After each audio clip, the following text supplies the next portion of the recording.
Évangile de Jésus-Christ selon saint Matthieu, chapitre 9, versets 32 à 38. En ce temps-là, voici qu'on présenta à Jésus un possédé qui était sourd-muet. Lorsque le démon eut été expulsé, le sourd-muet se mit à parler. Les foules furent dans l'admiration, et elles disaient « Jamais rien de pareil ne s'est vu en Israël ». Mais les pharisiens disaient « C'est par le chef des démons qu'il expulse les démons ». Jésus parcourait toutes les villes et tous les villages, enseignant dans leurs synagogues, proclamant l'évangile du royaume et guérissant toute maladie et toute infirmité. Voyant les foules, Jésus fut saisi de compassion envers elles, parce qu'elles étaient désemparées et abattues comme des brebis sans berger.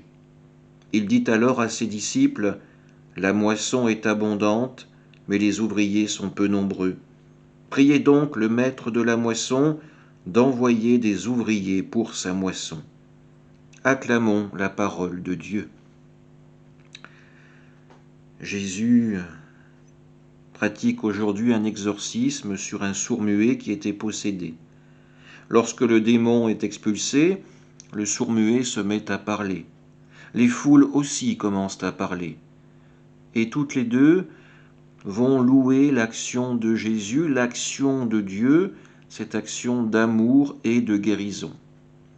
D'autres également vont prendre la parole. Il s'agit des pharisiens. Eux auront une parole de condamnation. C'est par le chef des démons qu'il expulse les démons, comme si un royaume qui combattait contre lui-même ne pouvait éviter la destruction et l'anéantissement. Pourtant, cette logique, les pharisiens refusent de la voir. Ils préfèrent condamner Jésus sans chercher à comprendre, sans chercher à se remettre en question.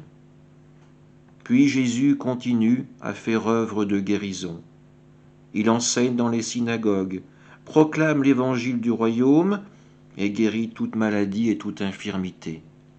L'action de Dieu se révèle dans sa bonté, dans la guérison qui est accordée aux enfants du Seigneur. Ces foules vont émouvoir Jésus. Elles sont comme des brebis sans berger. Alors, Jésus s'adresse à ses disciples et s'adresse à nous également aujourd'hui. Pour ces brebis, il faut des ouvriers, il faut pouvoir trouver des bergers, il faut trouver des ouvriers qui viendront cueillir la moisson du Seigneur. Ces bergers, ces ouvriers, c'est de nous aujourd'hui dont il s'agit. Répondrons-nous à l'appel du Seigneur pour nous mettre véritablement à sa suite? Oserons-nous lui offrir notre vie pour aider ces brebis à trouver véritablement le Seigneur de la vie, pour que la moisson du Seigneur soit récoltée et que tous puissent vivre dans le royaume de Dieu?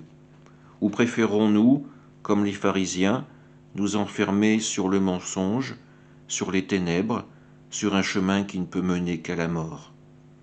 Jésus est là avant tout pour nous mener à la vie éternelle dans le royaume de son Père. Amen.